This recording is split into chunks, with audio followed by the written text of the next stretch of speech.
Hey, what's going on, everyone? It's Michael, also known as Indoléstic. I'm over here, Rhoze Podcast, interesting location. Gotta shout out everyone supporting us. We're here every week, and I'm with the guy right here, Mike Merkur, toy inventor, enthusiast, creative. It's good you weren't here last week. My mom would be like, Michael, you're full of crap. No one's buying your stupid puzzles. And what's with the clown costume? Oy vey schmear, you should have stayed in chemical engineering. I can never please a Jewish mother, a Jewish wife, and Jewish mother-in-law. Oh man, I could only imagine having a family is a pretty. It's different, especially fatherhood. I do have 5 kids. My wife would say that I'm the 6th. The wife knows best. I also heard the slogan or the term "happy wife, happy life." Unhappy wife sleeping in the basement with the spiders. In the trenches, I like to say. In the Jewish funny hat club with the beards. You generally are to be a lawyer, a doctor, accountant. You're not to be doing the podcasting. Yes. You're not to be having an impossible show. You're not to turn the religion into a bunch of, colorful shapes and sizes. You are not to take the holy books and be like, ooh, let's color them pink and turn them into funky symbols. I said too much. Are you the rabbi? Oh, are we recording? Why? Don't even worry about it.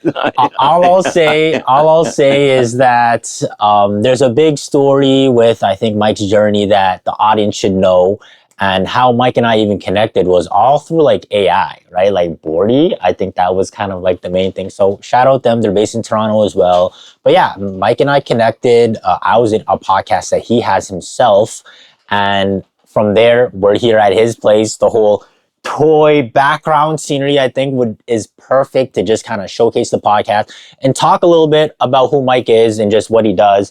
Mike, anything you want to give the audience in terms of an introduction with what you do?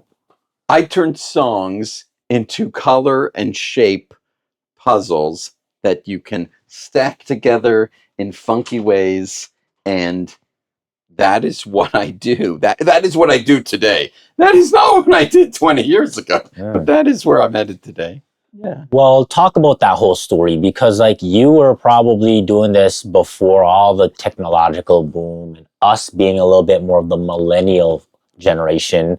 Speaking to someone like yourself, I think you've got a lot of wisdom and experience to probably talk about and share. So what was it like when you started off? When I was 4 years old, as the story goes, before the gray and the beard, 4 years old back in 1988, growing up in some big palace in the Jewish area of North York, Toronto, Canada, whatever. I grew up with my mom teaching me how to use a computer. We had a room in the basement with like 3 computers, 3 printers. There was no mouse. There was no color. It was a different world, and that was my first taste of computer code at a high level. You had to know everything. There was no mouse. There was no user interface. I can't even imagine that, because now the mouse is like your finger. There was no internet. There was no Microsoft. Bill Gates was the richest man in the world at the time. And I was born in 1984. I'm 42 years old. I got 5 kids, as I said, and I loved it. The happiest moments ever was me trying to calculate how many seconds are in a year, how many seconds are in 10 years, and trying to do that with the earliest, way before Google Sheets, way before Microsoft Excel. And I have a son. He's 8 years old. He is my biggest guinea pig and the biggest lover of song puzzles. And we sneak him in for a little demo. Come on in, Natani. Come join the podcast. Natani, come say hi. Amazing. Welcome. Come say hi. Awesome. And what song is this, Natani? I can never go good food up. 211560, and I'll sing it in real life. Never gonna give you up. Never gonna let you down. Never gonna run around you. Deserve you. Never gonna make you cry. Never gonna say goodbye. Never gonna tell a lie. Desert you. Perfect. And maybe one more. Do you want to? How can you read this magic code? What song is this one? I think if you're happy, you know, clap your hands. Amazing. If you're happy. And no singing yet. And it is 655-2526. And then we can see if you're happy and you know it, clap your hands. If you're happy and you know it, clap your hands. If you're happy and you know it, and you really want to show it, happy and you know it, clap your hands. Amazing. Nitani, do you want to go get the super big chart? Go get the super big chart with 80 song puzzles. Yeah. And while Nitani's getting that, we are in the basement here. I got crazy charts. Yeah. What do you see? This must be alien to you. Yeah, like it's different, and I think the audience should know what exactly you're building and how you want to describe your product. But from what I see, it's colors and there's something to do with music, right? So what's the whole just like explanation to it all? Nitani, you want to try and come in and explain it from a grade 2 perspective? This young going into grade 3. Nitani, what are these squares here? What is each square? Each squares are songs, and these are sticks. And this is a whole. This is what you're for again. This is the whole thing. One CD that we already made. And it's 2026, so we'll change that. Okay. And the 10 of the song puzzles that you can just see here. Yeah, so this is a song And we have our puzzle. own company. Yeah. It's a real company. I always joke. I say, when anyone asks, say it's a real company. Don't say your father wears a clown costume and has a hat made out of 40 songs in different languages. And yeah, to anyone who looks at it, it's just like art. It's just like Lego, right? Yeah. But these are actually, each square is like a song verse, or the lyrics of the song are expressed in some like secret code. Okay. And there are different sizes. These are like the small ones.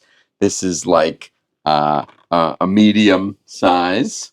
This would be a large size. Okay. And there's just so many props. I have endless amount of like props. But what's cool about it is, and what Tani was trying to say is, like, to a computer system, like the one I have on my desk, if you enter in order like purple, green, green, gray, green, gray, purple, if you enter the first row of the pattern, the first row, if you punch in the colors, you get the whole song to appear, and then you can click play.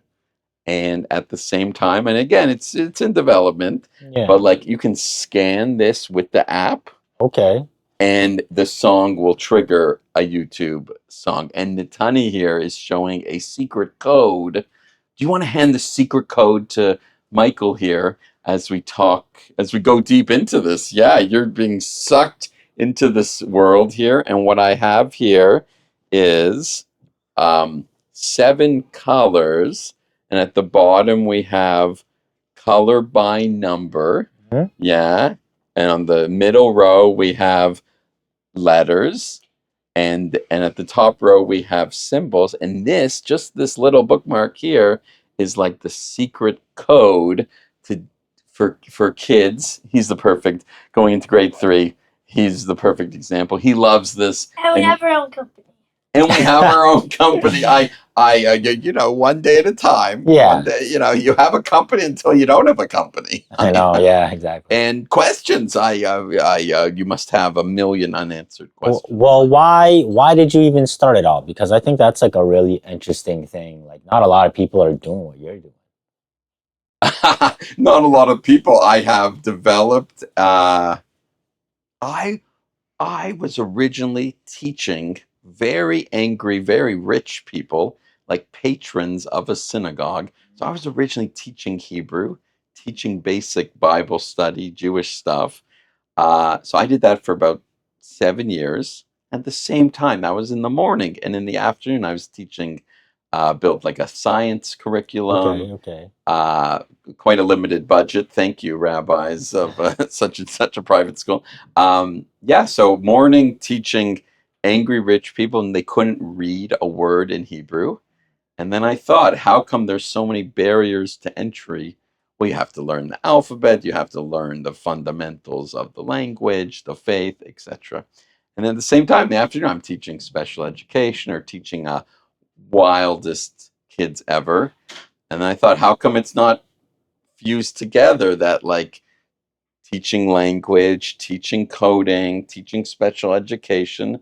Why isn't there just like some STEM, sciencey, tech, engineering, math? Why isn't there just some like crazy toy where you take your favorite song or any song and you turn it into kind of like art, and that's fun, and you learn with your hands, man. We know deep down you can't, in one ear out the other. And I thought it wouldn't be cool if there's like some neurodiverse kind of funky toy, and plus or minus being fired 15 times across every job project I've ever been involved in. I'm like, well, I might as well go with the crazy song puzzle idea. Yeah. I love it, Yeah, man. I mean, super different because from what I know, I mean, me playing games when I was a kid, it was like video games. I played some Lego. I remember that. And then some board games here and there. But like hearing about some toy puzzle game. And I find that these days puzzles aren't really the big thing, right? Or correct me if I'm wrong. People are kind of like not really trying to use their head.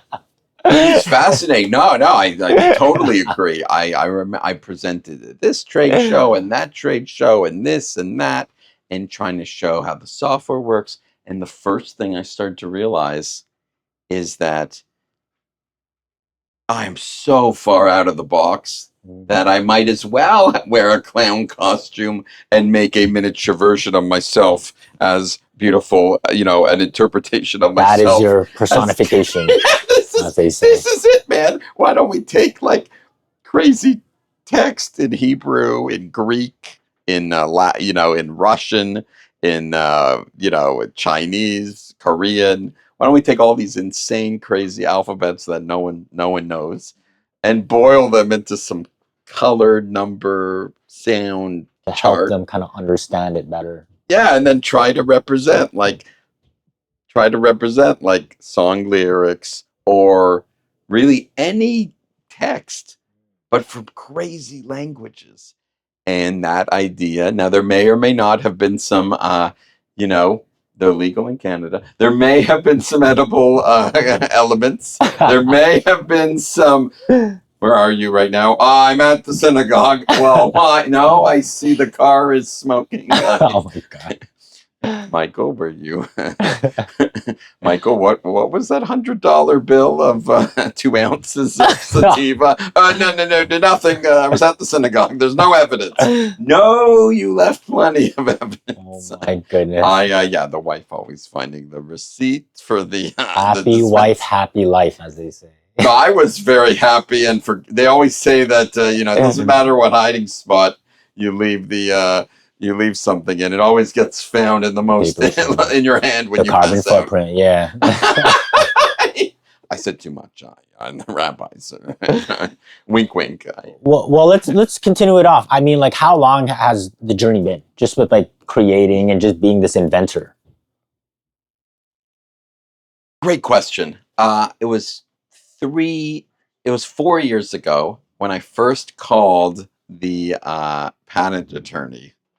First reached out to a lawyer, and it took a few IP lawyers.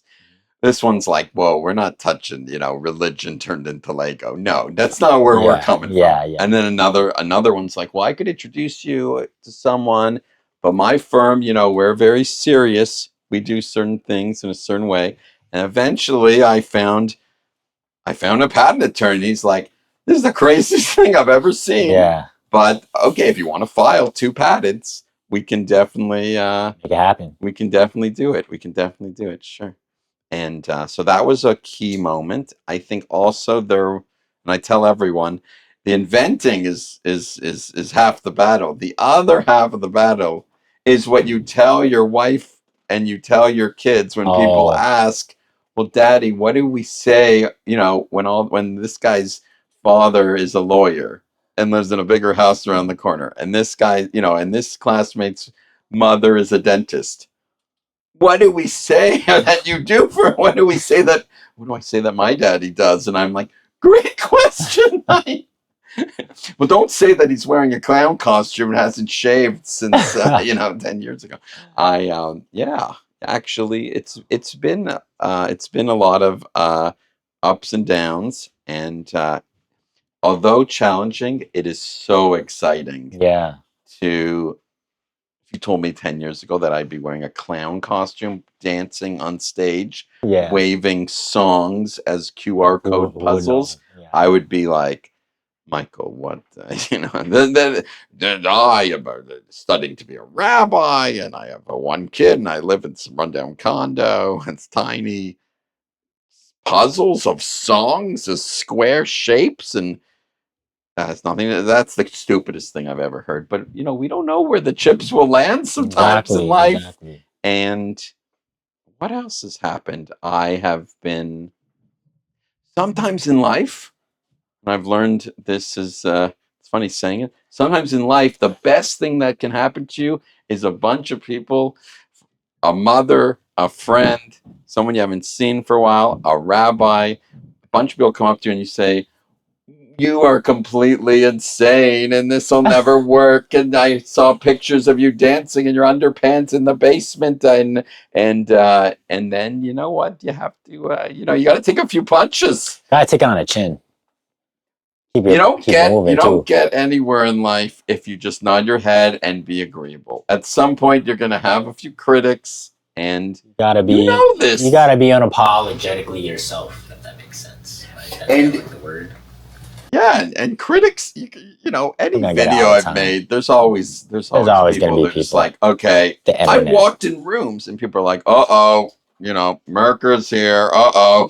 Everyone, guard the chicken wings. Last time he came to the conference, he ate all the chicken wings. He's a loose cannon. We don't know what he's going to do today. And I'm like, I did eat the chicken wings. I may be a loose cannon.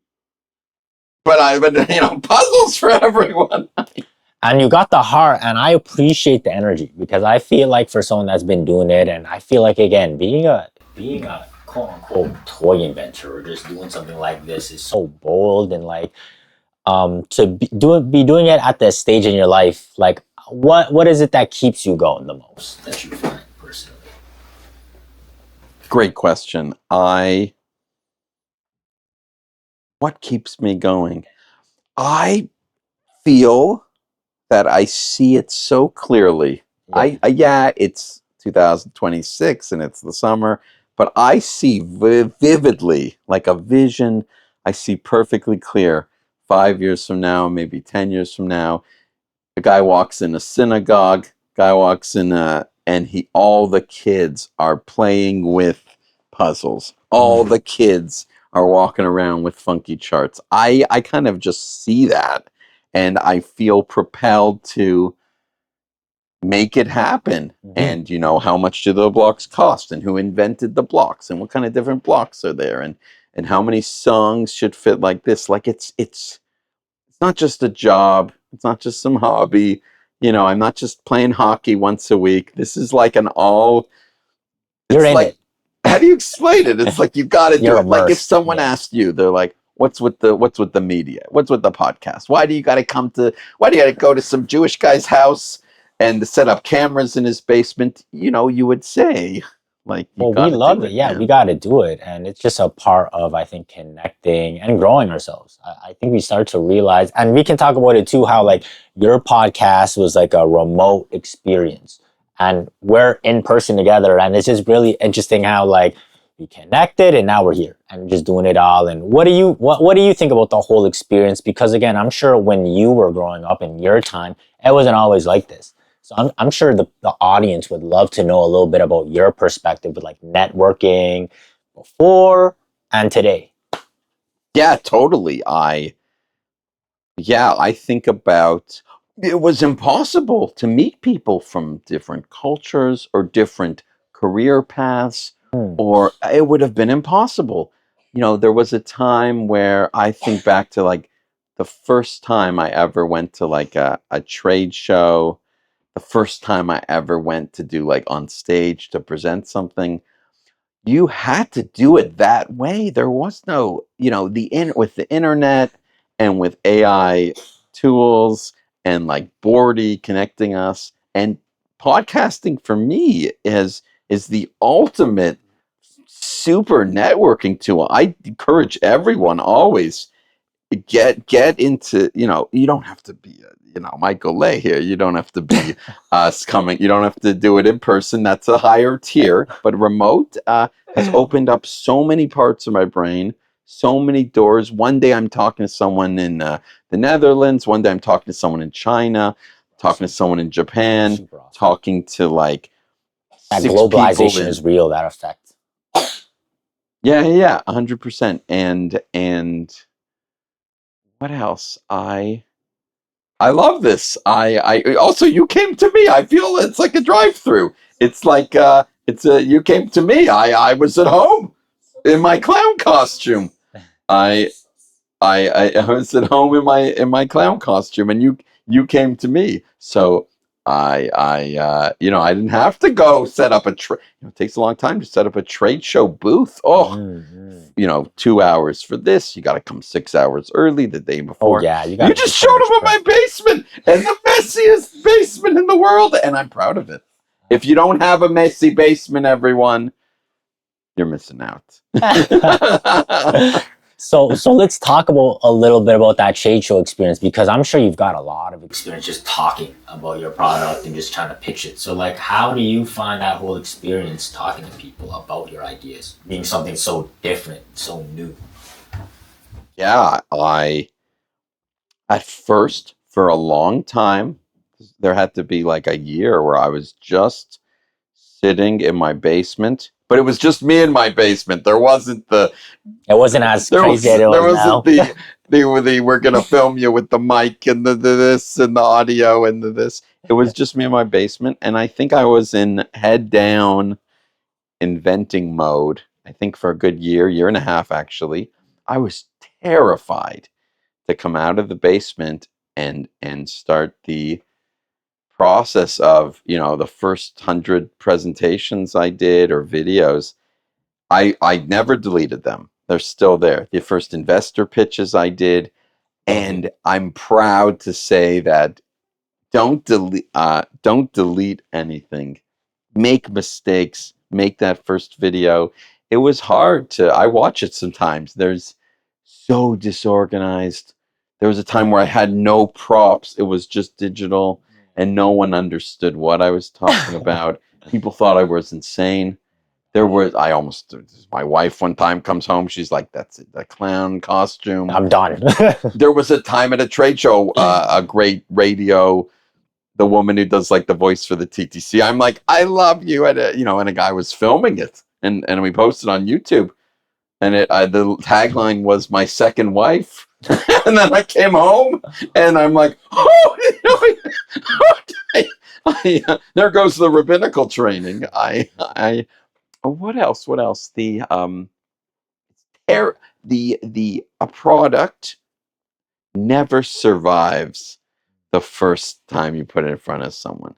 It's ready to be ripped apart, and looking back, that's a necessary evil. I have to, you have to. Any product, it's not just chemicals in the brain. There gets to a point where it's like, this is what it is. This is it. This is what it is to be. And someone's like, I don't get it. And you have to, you got to try and explain it. And even different, being part of a technology accelerator program, that was hard. They're like, all right, we're filming you on stage right now. Present. You got 5 minutes. no prep, sweating. I tried to hide behind another guy. They're like, no, Merkur right now. And I'm like, Merkur not feeling good. They're like, don't speak in third person, first of all. It's scary. It's scary to go from the initial stages of first working demo software, first physical object.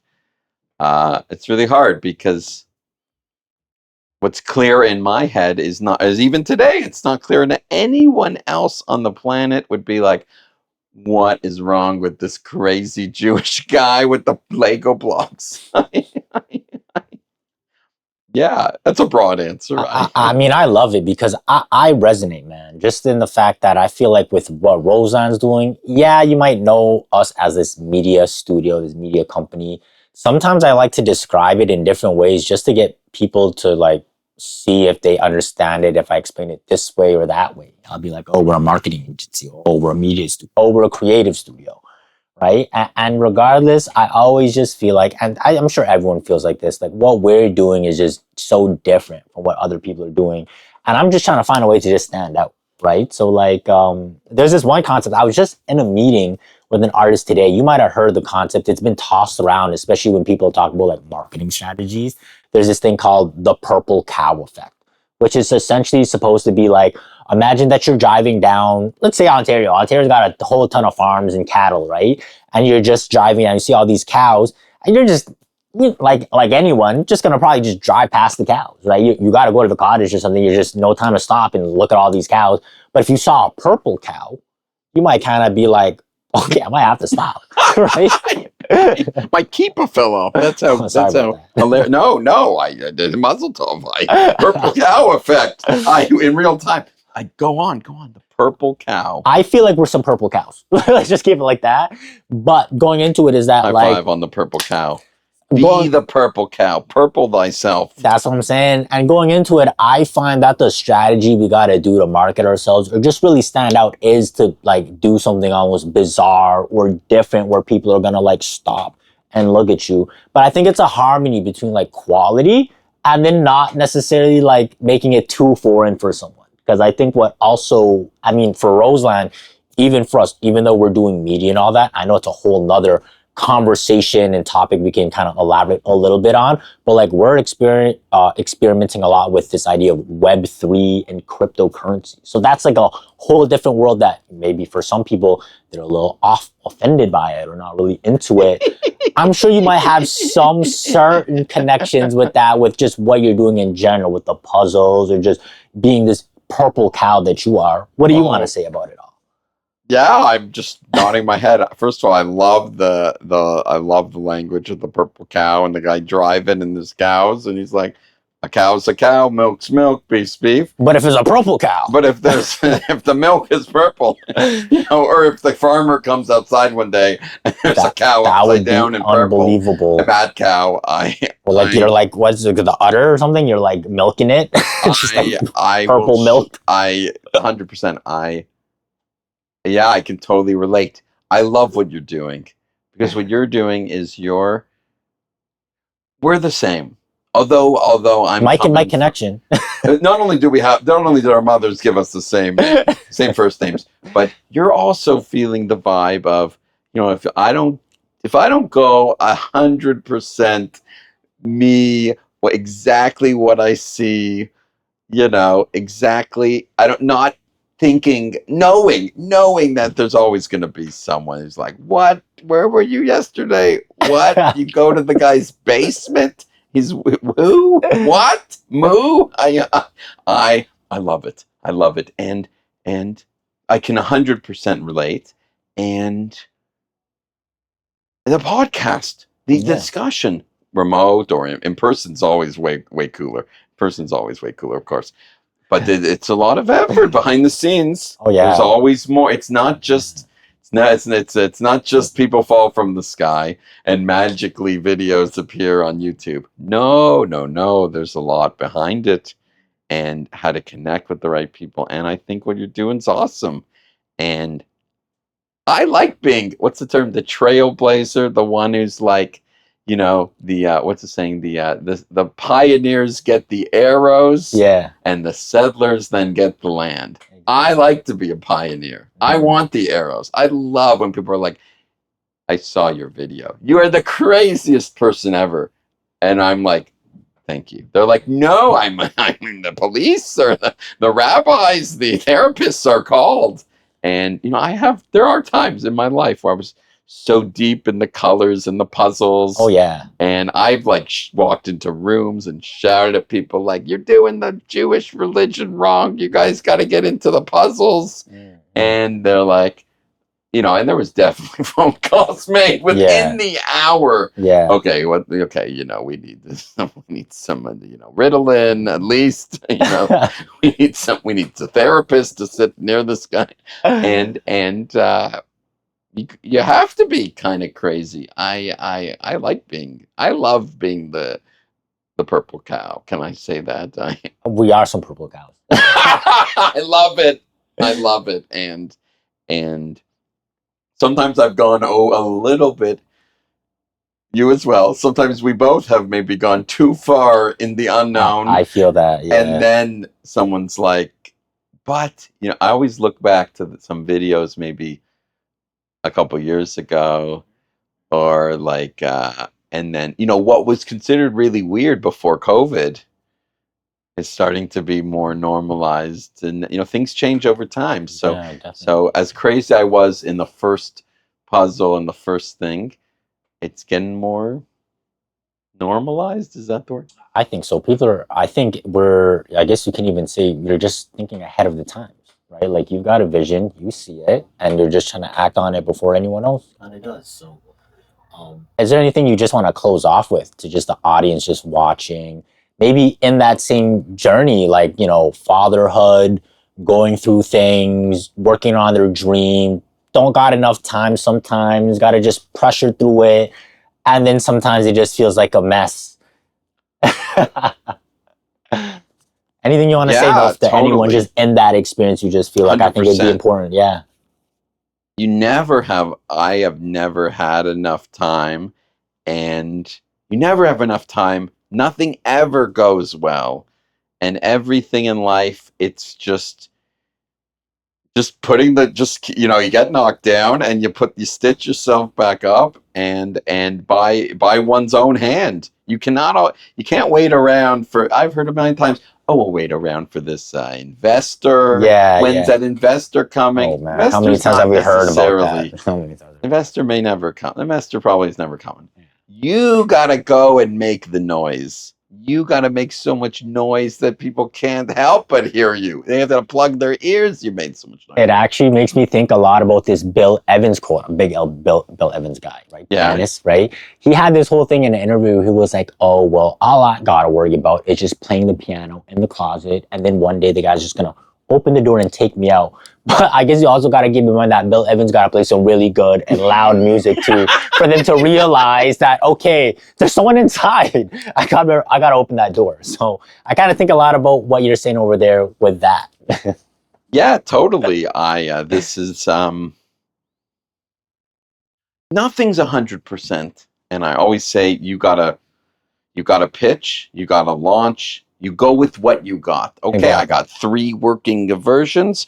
Okay, you know, even before you came, I'm like, oh, you know, which props should I use? You know, your props are never ready. The trade show booth is never ready. Nothing's 100%. But if you ship it, you run with 80%, good enough. You can't wait for everything to be perfect. You got to film, go, talk, give the spiel, have the Vietnamese guy come over to your house to join his podcast, take it in, never say no. Ask him to do it the night he messages you, because you're trying to strike while the iron's hot. Whatever works. Exactly. And thanks so much again, Mike, for just tuning on and speaking about your story and just your perspective being in the game. Anything that you want to plug in terms of social media or just for people to check you out on? Totally cool. Yeah, I'm on LinkedIn. Check me out at Mike Merkur. and on YouTube. I got the Mike Merkur channel. I got the Impossible Puzzles show. Mm-hmm. And definitely check out songpuzzle.ca. Everything's coming together beautifully, and really excited for the.